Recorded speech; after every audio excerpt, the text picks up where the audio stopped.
تغير رئيس المخابرات ولو في المكتب، زاد رتبا وزاد ارتفاعا، هو يحمل الآن أعلى رتبة في الجيش. محمد العربي اسمح لي، سنتحدث على هذه النقطة، لكن دعنا نشرك في النقاش أيضا الدكتور عبد العالي رزاقي، أستاذ العلوم السياسية في جامعة الجزائر، وهو معنا عبر الجزائر. سيد رزاقي، يعني بالفعل الجزائريون يتساءلون، هذا العنف الذي لا يريد أن يتوقف كيف يمكن أن يتوقف؟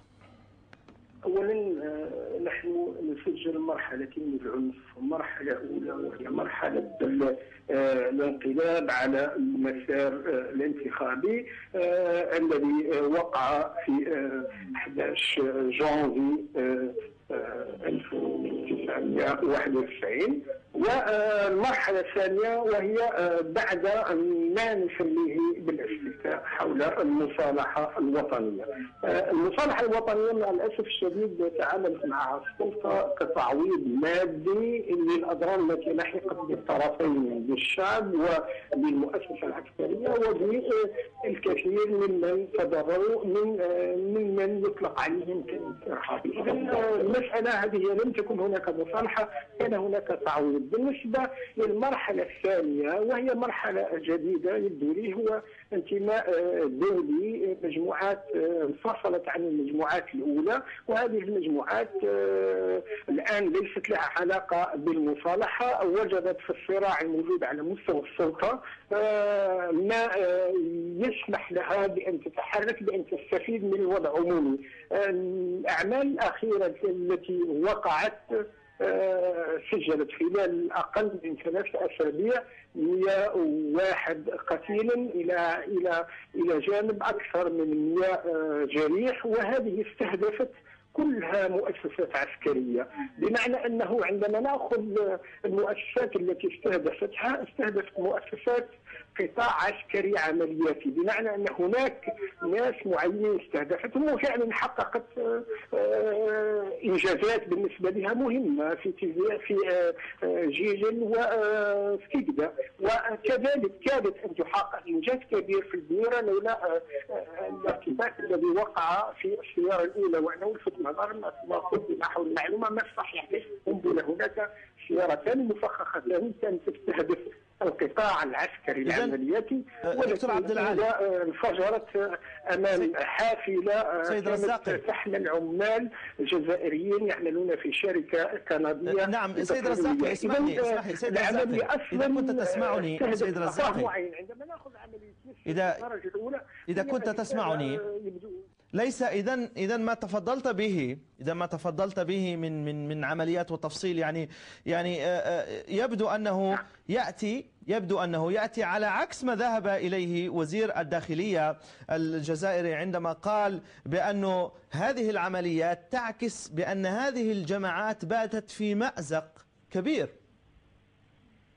هذا الكلام يكون سياسي، اما الواقع شيء ثاني. المأزق الان اللي فيه السلطه هو مأزق الموجود الاساسي هو عدم ثقه المواطن في السلطه، وانفصال ما بين المواطن والسلطه ادى الى هذا. اضيف الى ذلك هذه الاحزاب التي تحولت الى غير مسانده لسلطات هذا المجتمع المدني الذي انتهى دوره نهائيا، هذا الغلاء الفاحش، هذه عندما الان يخططون بعد 10 أيام ندخل رمضان الكريم، تخطط الدولة لإعطاء 1,500,000 قفة للجزائريين، بمعنى أن 9 ملايين حولوهم إلى شحاذين. هذا التصور الخاطئ لمفهوم تفسير الدولة أعتقد هو الذي أدى إلى تشجيع الإرهاب. والإرهاب عندما نتحدث عليه نحن نتحدث عليه في مثلث محدد، بمعنى تيزوزو البويرة وأبو مرداس. طبعا تيزوزو باعتبار أن الإخوة في المنطقة القبائل رفضوا الدرك الوطني،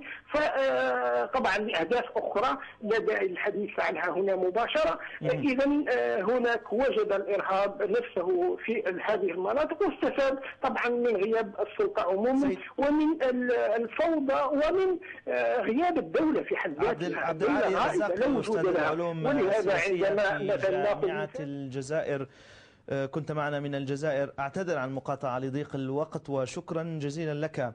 محمد العربي يعني أشار إلى أكثر من نقطة سيد عبد العالي، لكن كأنما هناك سؤال يطرح بصراحة، أنه الآن الجزائر في مفترق طريق، إما أن تعالج هذا الموضوع أمنيا وتستمر في هذه المعالجة الأمنية، أو أنها توجد لها بديل آخر. المشكلة أنها تتعامل مع جهات ليست أحزاب، يعني أنت لا تتعامل مع جبهة الإنقاذ التي لديها خيار سياسي ولديها خيار عسكري في مرحلة ما، أنت تتعامل مع مجموعات لا تؤمن إلا بالكلاشنكوف.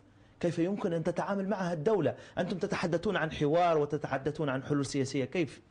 الجزائر الآن والشعب الجزائري والدولة الجزائرية والمجتمع الجزائري أسير بين مجموعات استولت على السلطة وتستخدم الدولة بكل ما أوتيت لتدمير المجتمع، وبين مجموعات تريد أن ترد عليها بنفس العنف. بمعنى أنه نفس العنف اللي تمارسه هذه المجموعات اللي استولت على الدولة، المجموعة من الجنرالات استولت على الدولة وقدمت لنا شكل مدني معين، فيه رئيس، فيه برلمان، فيه وزراء، لكنه لا يقوم بأي دور، والناس كلهم كما تفضل الأستاذ الدولة غائبة، الحكومة مش موجودة. كل الناس اللي تكلمت معهم في الجزائر أو اللي يجون الجزائر، وأنا قابلت كثير هذا الأسبوع، قالوا الدولة غائبة، لا توجد دولة، لا توجد دولة.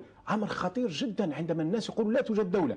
أنا أحكي لك قصة قصيرة جدا قامت قبل أسبوعين في مدينة خنشلة. مدينة خنشلة هذه مدينة عميقة في الأوراس، يعني أين قامت الثورة الجزائرية. سكانها قرروا بأن يقوموا بنظام قضائي لأنفسهم، لأنهم لم يعودوا يؤمنوا بالعدالة الجزائرية، ولم يعودوا يؤمنوا بالقضاء الجزائري، ولم يعودوا، لأن هناك فوضى شاملة. قبل أسبوعين مدينة سيدي عيسى، وهي مدينة تقع على 150 كيلومتر جنوب شرق العاصمة، قام فيها السكان بحرق فندق كامل ورجم صاحب الفندق وسحله في الطريق لمدة 6 ساعات. قتل 5 أشخاص، قتلهم صاحب الفندق هذا، وهم قاموا بالرد عليه وحرقوا الفندق، لأن الفنادق تحولت إلى عبارة عن كباريهات وعبارة عن بيوت دعارة. إذن هناك مافيا استولت على الدولة، ثم وزعتها الدولة على مجموعات محلية، سيطرت هي بدورها على الناس، والناس أصبحت لا تقبل هذا الوضع، وأصبحت لا تقبل خطاب الإرهاب من الإرهاب. السيد رزاق أشار نقطة مهمة، أن المواطن الجزائري وصل مرحلة أنه لم يعد يثق في خطاب الدولة. السؤال الآن، كل هذه المعالجات التي تمت أو التي تقول الدولة بأنها قدمتها يعني لم تعد تصلح، وبالتالي يجب أن تعيد ترتيب. يعني قدم لنا وصفة أنت سيد محمد العربي الآن، ما هو الحل؟ الحل هو حكم الشعب حكما بالحرية وبالديمقراطية وبالعدالة. بدون عدالة، بدون